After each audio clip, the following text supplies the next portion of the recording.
especially where you were with the guy, the guy that I mean, that was that's just a step too far in my book.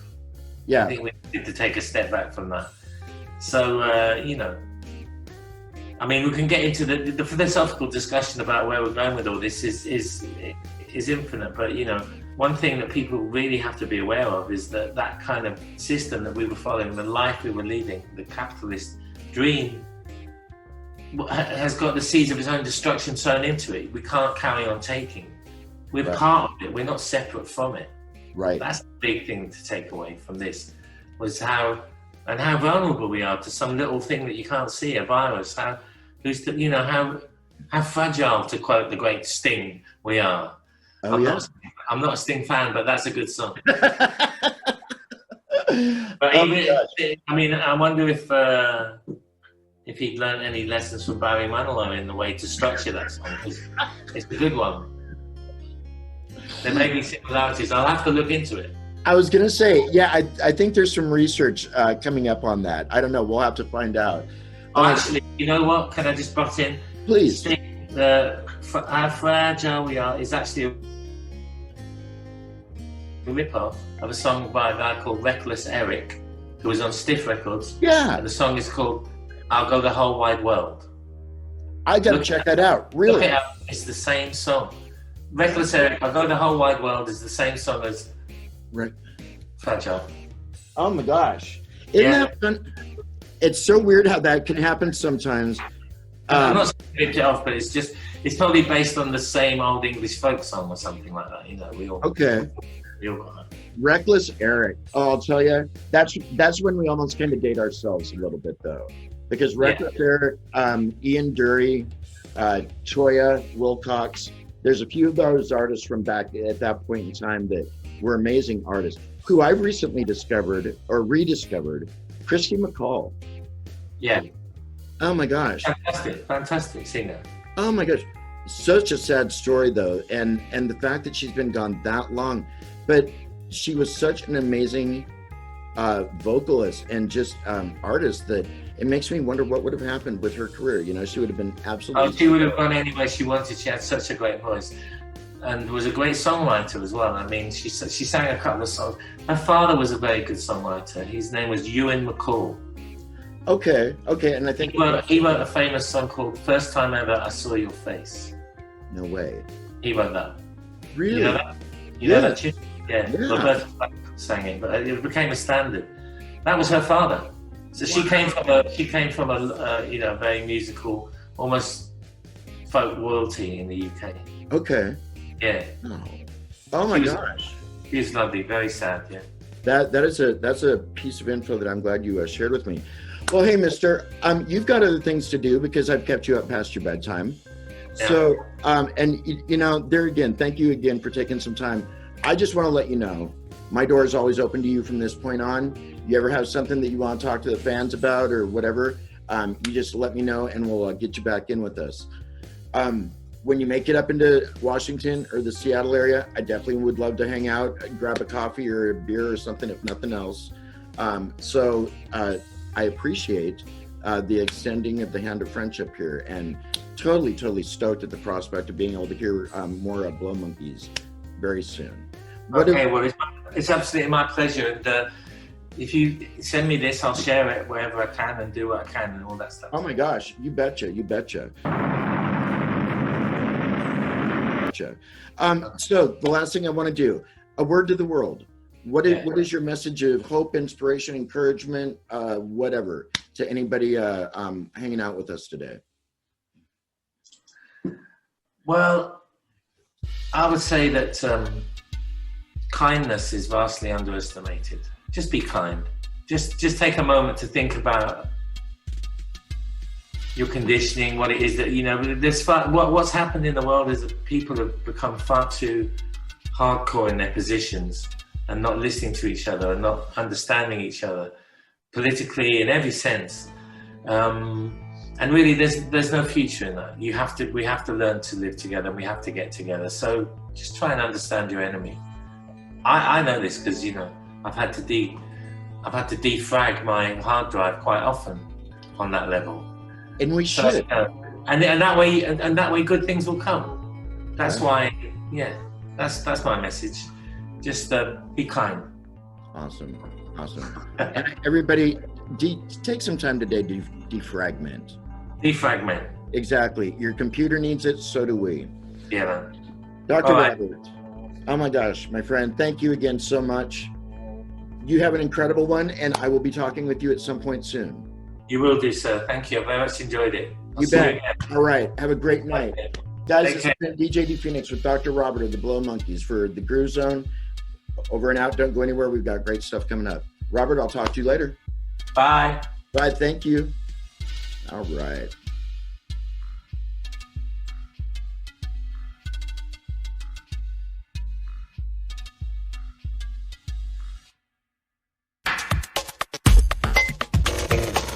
Singing from the heart, or finding that kind of weird soul thing that you can't, it's hard to describe.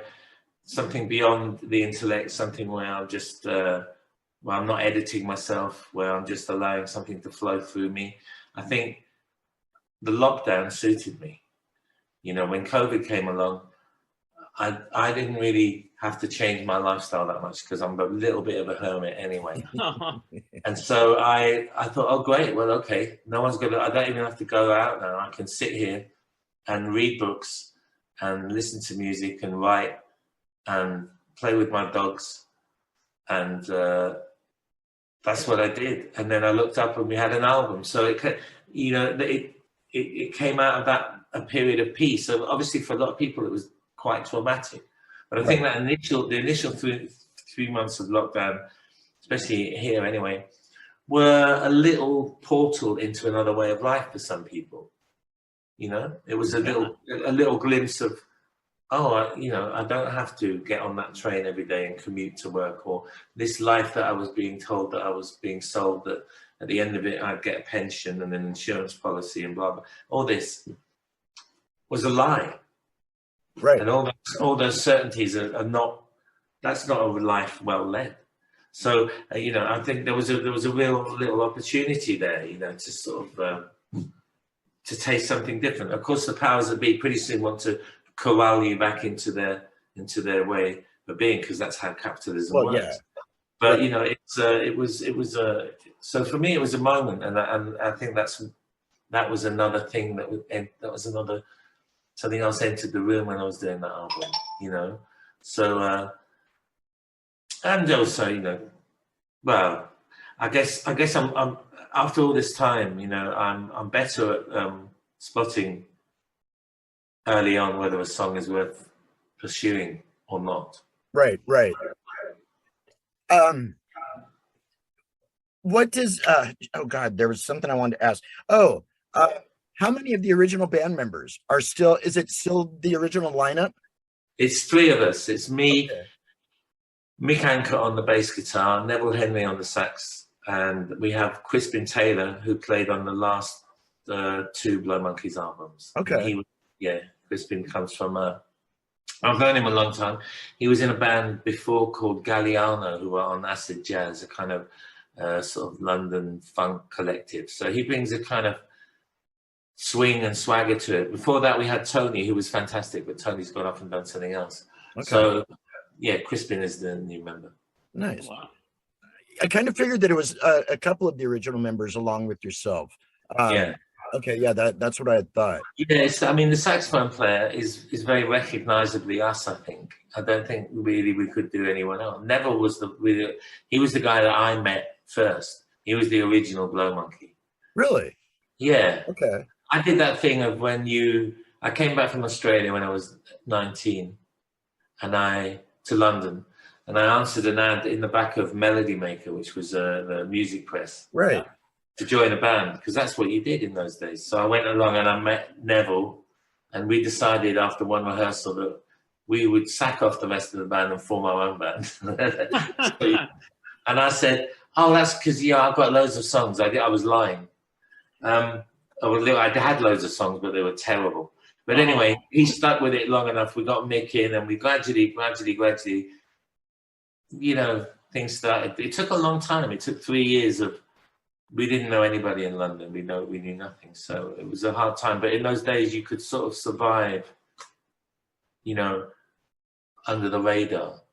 These days, they probably send a drone around and say, so what are you doing? Are you looking for work? Are you paying? I don't know. But in those days, it was a bit more friendly to artists. I feel sorry for people now. This is why in England, you only get middle-class bands, because it's very difficult. It's very difficult now. You know, they don't encourage it. So we came from we were lucky to be left alone for those 3 years, to find our sound, to find ourselves. Where does the band's name come from? What's the genesis of the name Blow Monkeys? That was our regional drummer, Angus. He was too good looking, so we had to sack him. But I think he might have been tripping one night. And anyway, we had our first gig comes along at some pub in the East End of London, and we need a name. And he said, the Blow Monkeys. And I thought, oh, that's quite cool, because it's got elements of jazz and pop with the Monkeys. Right. And so, and I thought, yeah, that'll do for now. I'll change it. And of course, you never can. You never do. You never get it. It's too late. It's like Dr. Robert. I put it on the first single sleeve because I didn't want just to be my, you know, I thought, well, you need a name. Everybody's got a name, you know. Everybody changed their name. Everybody had a pseudonym. I'll do that, and then I'll think of something better. 40 years later. So 40 years later, the most asked question in my whole life is, why do you call yourself Dr. Robert, and where does the name the Blow Monkeys come from? And I don't really have a satisfactory answer to either. But there you go. Oh no, I asked a question that's been asked a zillion times. Sorry. Yeah, but I gave you the proper answer. I mean, I have made up so many stupid answers down the line. You know. Well, thank you for being forthcoming about that. You got an exclusive. You got the truth. Yes. Because that's what we're all about. Scoop them all. Gosh. Hey, before I forget, could I please get another plug from you? Would that be all right for the network? Yes. Would that be all right? The Groove Zone. The Groove Zone. Yes. Whatever you want. I'm sorry. Okay. You ready? Whenever you are. Hello, this is Dr. Robert from the Blow Monkeys on the Groove Zone. Rock and roll. Okay. Awesome. Jeff, I'm gonna let you do this one because I don't have my questions in front of me. Is there something else that you would like to bounce off of Robert while we're hanging with him? Sure. Let's see. Major musical influences for you. Well, I would start off with Glenn Miller, because that was the first thing that I ever heard. Love Glenn Miller. Yeah, I love Glenn Miller. I saw the Glenn Miller Story, the film. Yeah, James Stewart. James Stewart, when I was a kid. Good movie. And it just stayed with me. So my mum bought me a Best of Glenn Miller album when I was young, and I played that endlessly, and I know every tune on it back, every melody is in my head. So that's so great. Glenn Miller's where it started. I also had two sisters who were 10 years older than me. So they went through the whole 60s. Okay. So, and my mum, you know, my mum as well was a big music fan. She was Scottish. She sang a lot of Scottish folk songs and Gaelic folk songs with my sister. And then my sisters would buy all the Beatles singles. And like I said before, the Bacharach and David. So in England, that would be people like Dusty Springfield. Right. In America, it was Dionne Warwick. Okay. Motown was big in my house, and then when I got to the age of buying records, my first, as well as is well known, my first musical kind of hero was Mark Bolan, because he was a massive, especially in the UK, he was a massive star right at the beginning of the 70s, before David Bowie. Right. Yeah.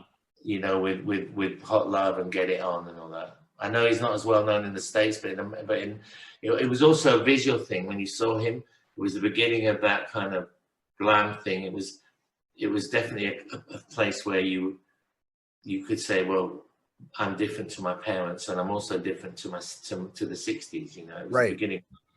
Yeah. So then he would come along, and a lot of soul music, and then again, by the time I'm 15 or 16, punk hits, and the first record I hear kid. I was in my 40s at the time. But anyway, I was so thrilled. I was so thrilled. And, Aww. and I played with Dr. John. I did a similar thing where I did a support with him.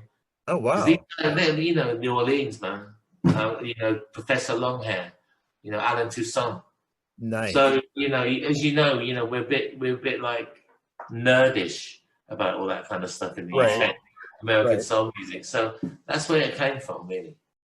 What has been your biggest starstruck moment in your life?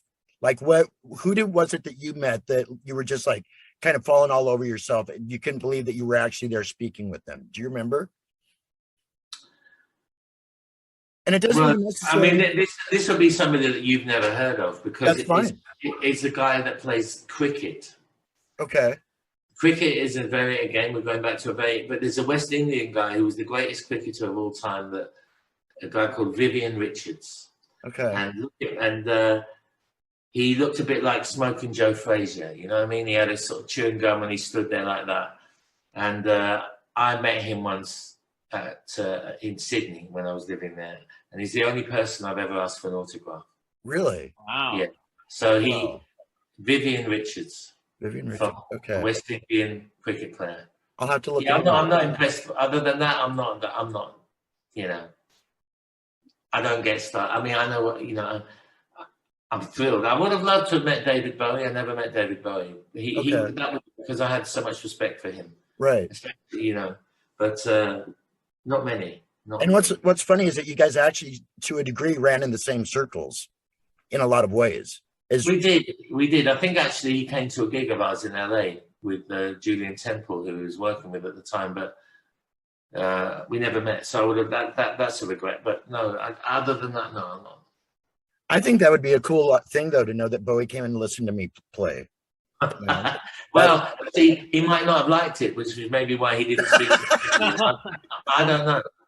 No. I'll just pretend that he did like it. I'm sure Yeah. he loved you guys. Maybe Otherwise, they didn't recognize. Otherwise, he wouldn't have been there. Well, maybe they didn't recognize him at the stage door when he was trying to come back and get your autograph. Yeah. Yeah, maybe maybe that's it. They turned him away. I'll live with that. That's the story. I see we are right about the 5-minute mark. So I wanted to say thank you again so much, Robert, for putting some time aside. My pleasure. And by the way, we are still on for a game of pool, at least one, when you guys make it up to the Northwest area here in the States. You're absolutely on. I'm brushing up. I'm don't worry, I'll be practicing. Oh yeah, well you're the former pool shark, so yeah, not really? So much former. Well, yeah, my eyes are not as good as they were, but you know, you had to make a living in those early days when music wasn't paying the rent. So hanging out in the pool halls. Yeah. A regular hustler. You send me a link to any stuff and I'll share it all as well. Awesome. And I think you had said that last time too. And we're actually coming up on the end of the project. 2 of our programs will still continue to go on. We're kind of just going through this phase right now. We're seeing where we're going to go with all of this. Right. I'm ready to take a break for a while though. In fact, and I'll edit this out. I had a heart attack a couple weeks ago. Oh, I'm sorry to hear that. Totally out of the blue, and life's been really rough the last 3 weeks. So I figured now's a good time. We're coming up on the end of our contract. I need to take a bit of a breather and kind of regroup a little bit. Yeah. So, well, look, all I can say is that I had a heart attack 10 years ago. Did you? Oh my goodness. And I'm fine. And it was, for me, it was undetected high blood pressure. I didn't even know I had it. It was genetic. Really? But you know, I made a few changes, and actually, you know, I never felt better. So hopefully it works in a positive way for you, even though initially it's a bit of a wake up call. Oh, exactly. And that's I think I'm taking away from it so far. That's what it is. It's a wake up call. Yeah. I've already had to start making some definite changes in my.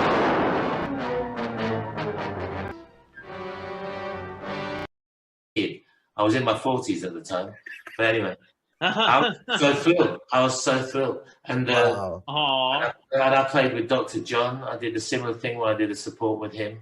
Oh wow! You know, New Orleans, man. You know, Professor Longhair. Alan Toussaint.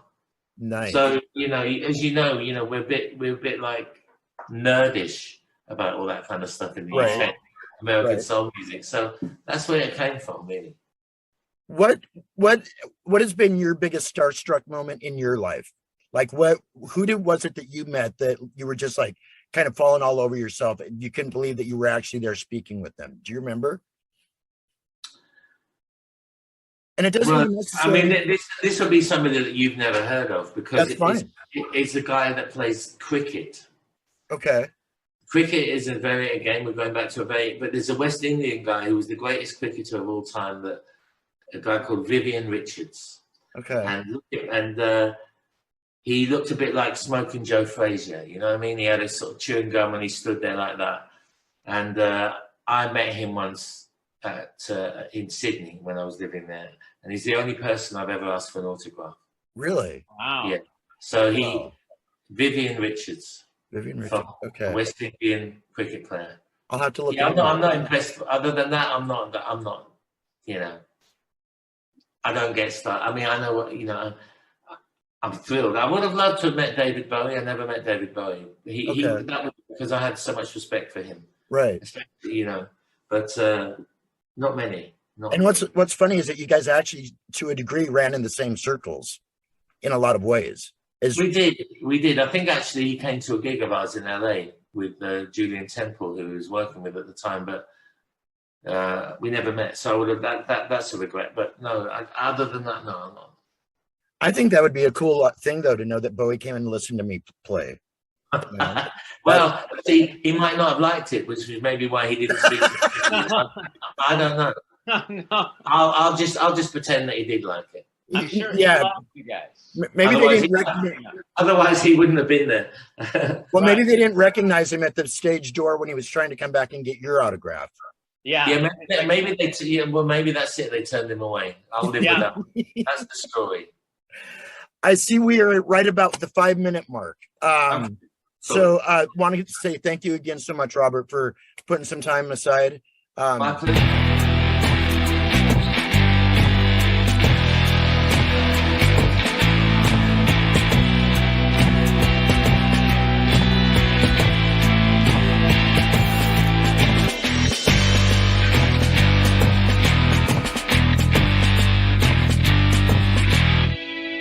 You can dance if you want to. Experience the new alternative. Get ready